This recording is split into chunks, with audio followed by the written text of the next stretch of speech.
I am from Malaysia, a Muslim country. I have worked and traveled to China extensively in the past 23 years. In recent years, I have come across lots of false reports on China, so I decided to write this article to give a clearer picture about China. Sorry that it's a little long, but I hope to show you a bigger picture here. China has traded with Malaysia for 2,000 years.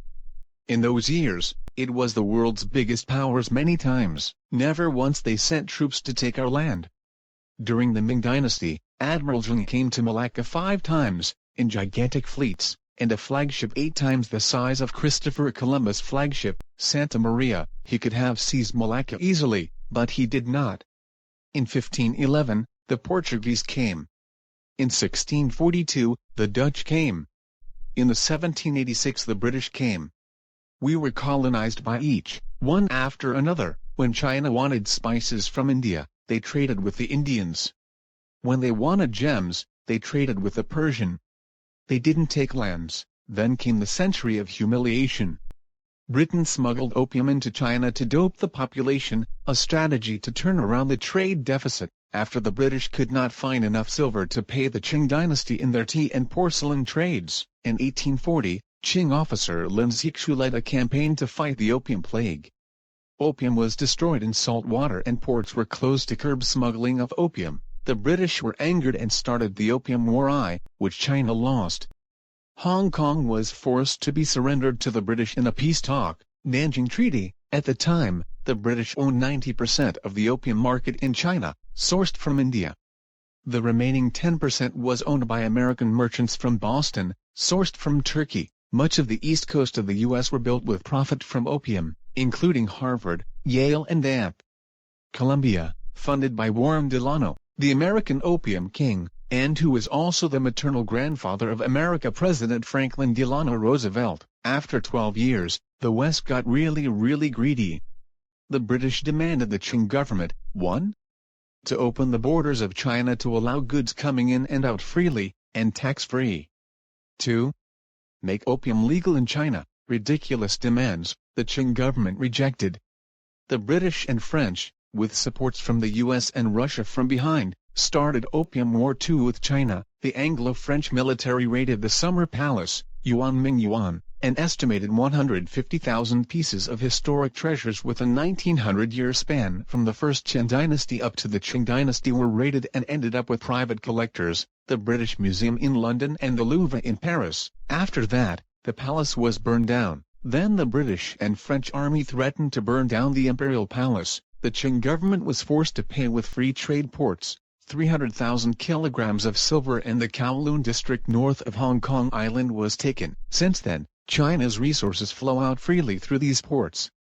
In the subsequent amendment to the treaty, Chinese people were sold to serve as labor all over the world for making roads, mining and plantation. This was where the famous phrase "mai zhu zai," labor piglet sale, came from.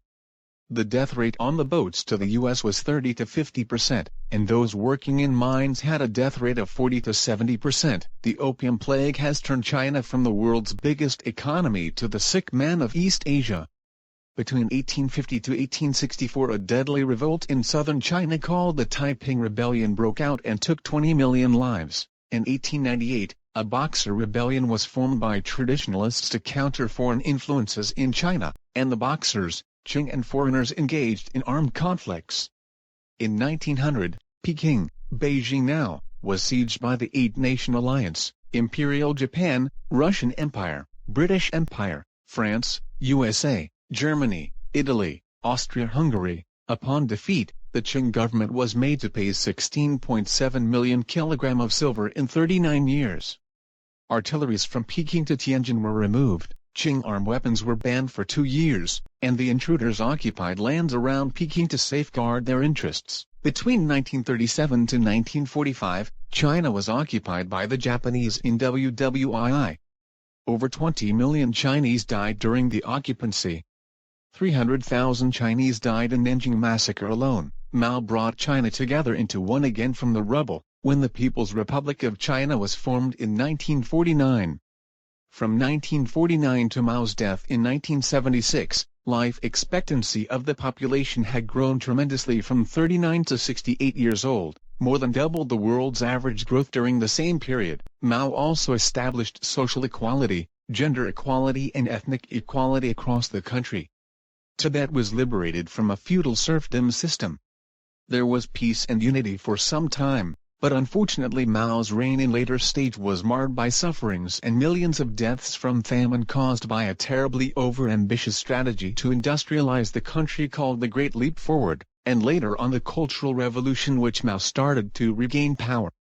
The pursuit of communism and the suppression of capitalism had so far hindered the growth of the economy. The Chinese remain poor. Finally, came Deng Xiaoping, who famously said, "It doesn't matter black cat, capitalism, or white cat, communism, as long as it catches mice, it's a good cat." His preference in pragmatism than ideologies has transformed China. This thinking allowed China to make policies and plans which suit the actual needs in the country, instead of rigidly bounded to ideologies. The embracement of capitalism signified that at that point China had stopped pursuing communism. The current socialism plus meritocracy plus market economy model fits the Chinese like gloves. Singapore, a highly successful country, has a similar model. Never mind the election, which is more of a formality. It's the combination of pragmatism, a meritocratic government, long-term planning, strong policy enforcement, good regulations over capitalism and a harmonious society that brought tremendous successes in both countries. In just 40 years, the CPC have lifted 800 million people out from poverty. The rate of growth is unprecedented in human history. In 1986, GDP per capita was $262. By 2020, the GDP had increased to $10,800. That's close to 40 times in 30-plus years. Democratic India, no disrespect, the world's second biggest uprising economy, has achieved only $2,300, 4.7 times less. The Chinese have built two-thirds of the world's high-speed rail network in China, and they have become a behemoth in infrastructure. They made a fishing village called Shenzhen into the world's second-largest technological center after the Silicon Valley. They are growing into a technological powerhouse. It has the most elaborate e-commerce and cashless payment system in the world. There are now more electric vehicles in China than any other countries, and ranked number 6 in EV per capita, and in the past 30 years they have planted more trees than any other countries, contributing to 25% of total trees planted globally. The Chinese are living a decent life, have decent social welfare, and China has become one of the safest countries in the world. The level of patriotism in the country has reached an unprecedented height. For all of the achievements, the West has nothing good to say about it. Since Trump became the president, anti-China propaganda from the West intensified. Western media used the keyword communist to instill fear and hatred towards China. Everything China does is negatively reported. They claim China employed slave labor in making iPhones. The truth was, Apple was one of the most profitable companies in the world. It took most of the profit, leaving some for Foxconn, a Taiwanese contractor, and little to the labor. Ironically, Chinese brands like Huawei and ZTE, which used no slave to make phones, were banned in the US, while Apple, an American company, was not banned. They claimed China was inhuman with one-child policy, and at the same time China was accused of polluting the earth with its huge population. Two self-contradictory accusations. China has 4 times of the population of the USA. Per capita, the Chinese consume just 35% of energy of an average American. That's because the average household floor size per capita for China is 20 square meters and 77 square meters for the US. The average motor vehicle ownership per 1,000 person in China is 196 versus 838 in the US. The world set up factories in China, leave pollution in China, take the profit and blame China for polluting the earth. The West claimed China a totalitarian regime. In July 2020, a paper published by Harvard University showed satisfaction towards the central government had increased from 86% to 93% between 2003 and 2016.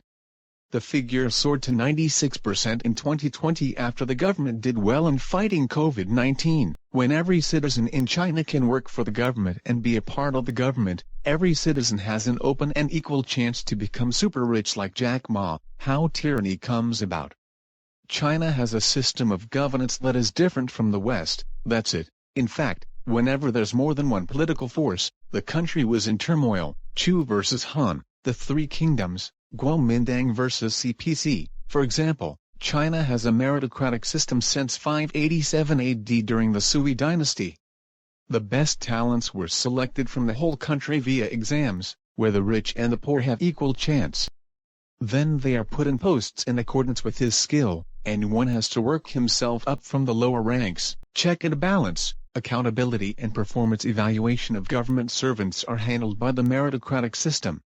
The system allows the country to keep improving itself. In fact, for the past 40 years, we have seen a phenomenon. In China, the people can't change the government, but the system keeps changing.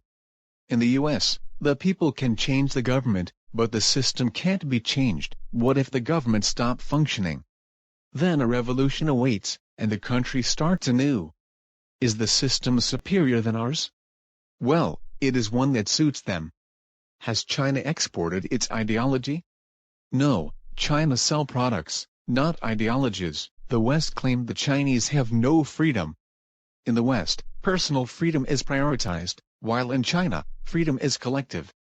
For example, in China, people are deprived of freedom in gun possession, but the society as a whole is safer. The Chinese can walk in the park at 3 a.m. without being robbed, so this is a freedom they get in return. The Chinese are deprived of freedom to carry out large-scale protests, but they gain social harmony and tremendous economic growth in return.